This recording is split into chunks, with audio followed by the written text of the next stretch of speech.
नमस्कार विद्यार्थी मित्रांनो, वसुंधरा अकॅडमी मध्ये तुम्हा सर्वांचं खूप स्वागत आहे। आजच्या या व्हिडिओमध्ये आपण सूर्यमाला हा टॉपिक अभ्यासणार आहोत। सूर्यमालेवरील जे काही महत्त्वाचे प्रश्न आहेत ते तुम्हाला एकाच व्हिडिओमध्ये अभ्यासायला मिळणार आहेत। त्यासाठी व्हिडिओ स्किप न करता शेवटपर्यंत बघा, नक्की तुम्हाला परीक्षेमध्ये फायदा होईल। जर चॅनलवर नवीन असाल तर चॅनलला सबस्क्राइब करा आणि ह्या जर व्हिडिओची तुम्हाला पीडीएफ हवी असेल तर व्हिडिओच्या डिस्क्रिप्शन बॉक्समध्ये माझ्या टेलिग्रामची लिंक दिलेली आहे, तिथून तुम्ही टेलिग्राम जॉईन केल्यावर तुम्हाला या व्हिडिओची पीडीएफ मिळून जाईल। तर आपण आपल्या लेक्चरला सुरुवात करू। पहिला प्रश्न काय आहे बघा, सूर्यमालेच्या केंद्रस्थानी कोण आहे? तर सूर्य आपल्याला सूर्यमालेच्या केंद्रस्थानी असलेलं सांगता येतं।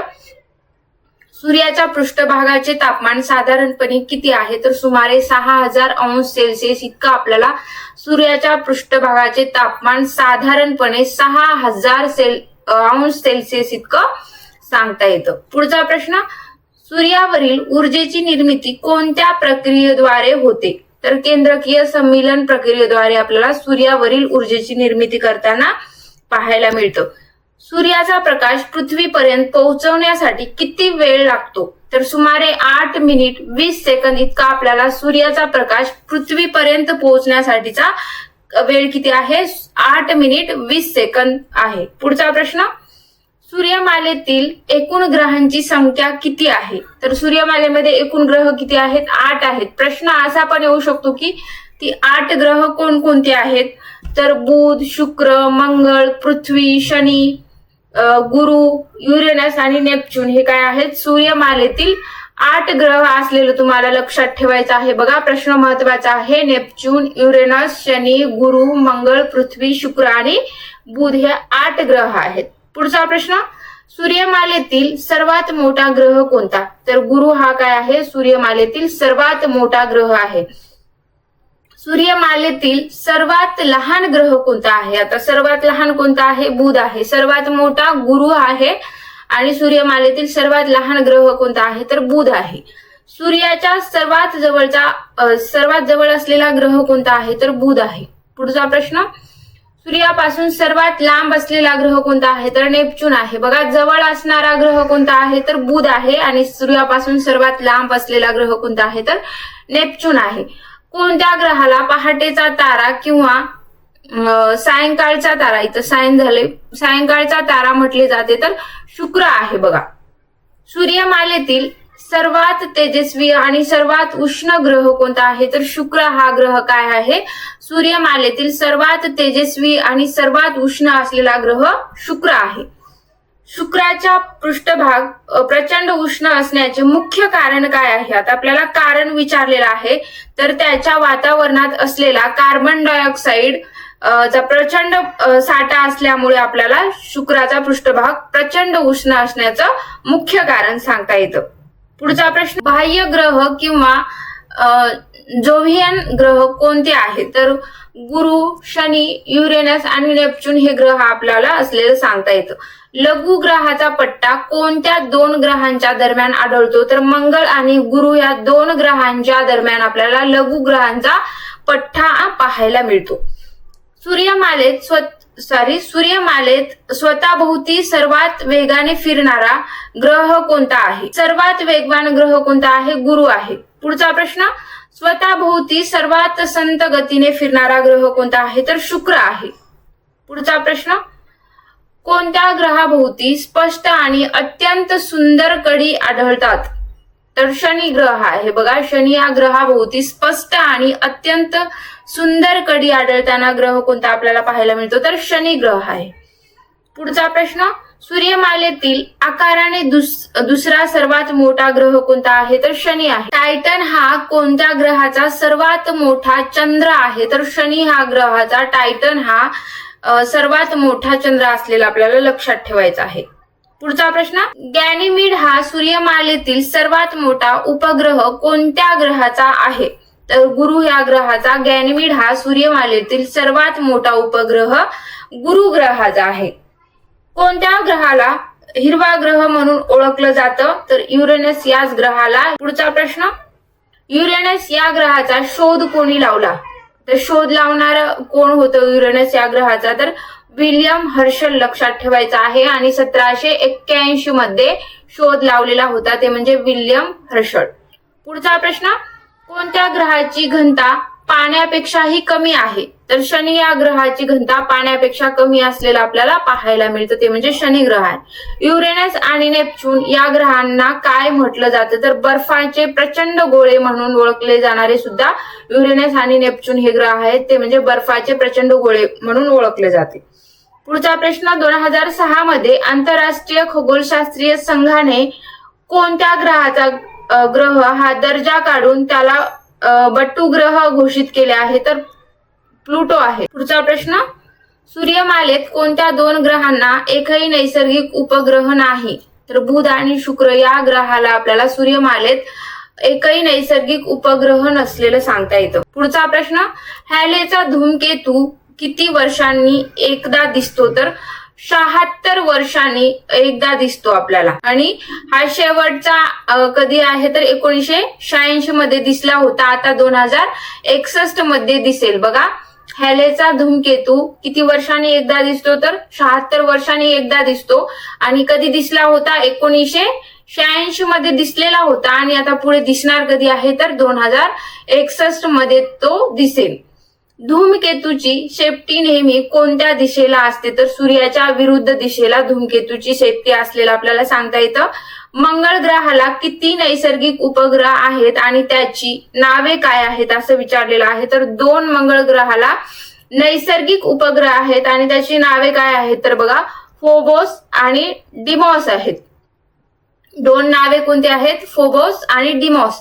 पुढचा प्रश्न, सूर्यमालेतील कोणत्या ग्रहाचा अक्ष प्रचंड कललेला असल्यामुळे तो लोळत चालल्यासारखा वाटतो? तो युरेनस आहे. पुढे चला, पुढचा प्रश्न बघा, पूर्व दिशेकडून पश्चिम दिशेकडे स्वतःभोवती फिरणारे ग्रह कोणते आहेत? म्हणजेच घड्याळाच्या काट्याच्या दिशेने फिरणारे स्वतःभोवती फिरणारे ग्रह कोणते आहेत असं आपल्याला विचारलेलं आहे. तर शुक्र आणि युरेनस हे काय आहेत? पूर्व दिशेकडून पश्चिम दिशेकडे म्हणजेच घड्याळ ज्या प्रमाणे फिरते घड्याळाचा काटा त्याचप्रमाणे हे 2 ग्रह फिरणारे आहेत ते म्हणजे शुक्र आणि युरेनस. बाकी सर्व ग्रह पश्चिमेकडून पूर्वेकडे फिरतात म्हणजेच उलट्या दिशेने फिरतात. पुढचा प्रश्न, सूर्याच्या संरचनेत प्रामुख्याने कोणते वायू असतात? तर हायड्रोजन असतं ते म्हणजे 71% इतकं आणि हेलियम किती असतं? 27% इतकं असतं.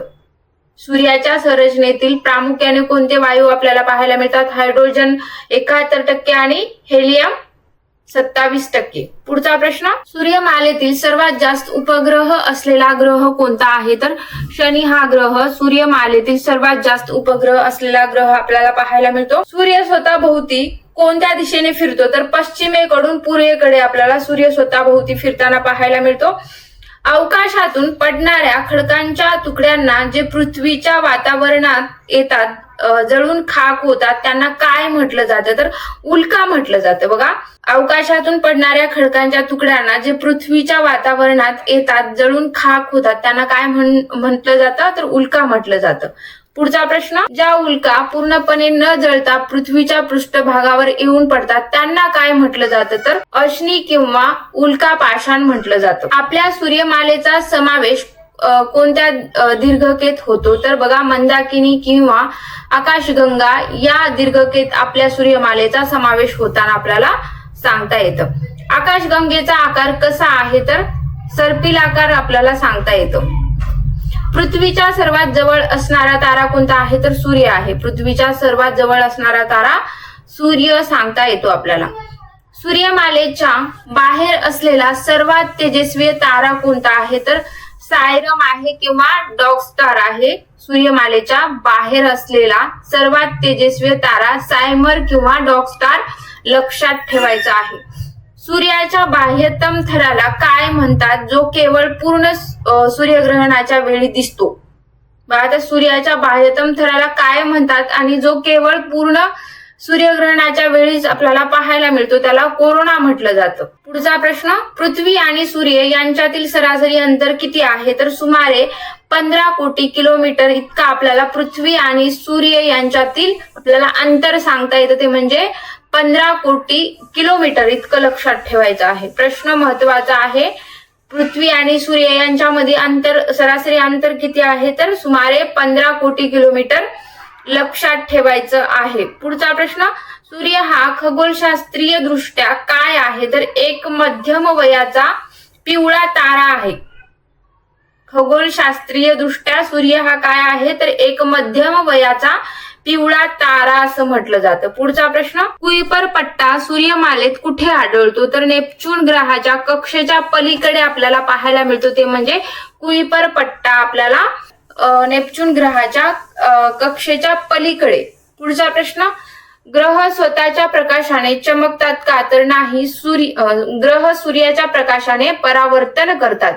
बघा, ग्रह स्वतःच्या प्रकाशाने चमकतात का तर चमकत नाहीत. ग्रह सूर्याच्या प्रकाशाने परावर्तन करतात. फोबोस हा सूर्यमालेतील सर्वात लहान उपग्रह कोणत्या ग्रहाचा आहे तर मंगळ ग्रह लक्षात ठेवायचा आहे. पुढे चला, पुढचा प्रश्न बघा, सूर्यमालेतील एकमेव सजीव सृष्टी असलेला ग्रह कोणता आहे तर पृथ्वी आहे. बघा, सूर्यमालेतील एकमेव सजीव सृष्टी असलेला ग्रह कोणता आहे पृथ्वी आपल्याला सांगता येतं. अंतराळातून पाहिल्यास पृथ्वी प्रामुख्याने निळ्या रंगाची का दिसते. त्याचं कारण आपल्याला विचारलेलं आहे तर पृथ्वीच्या पृष्ठभागावर सुमारे 71% पाणी असल्यामुळे तो ग्रह आपल्याला म्हणून त्या ग्रहाला निळा ग्रह म्हटलं जातं किंवा ते निळ्या रंगाचा दिसतो. पुढचा प्रश्न, पृथ्वीला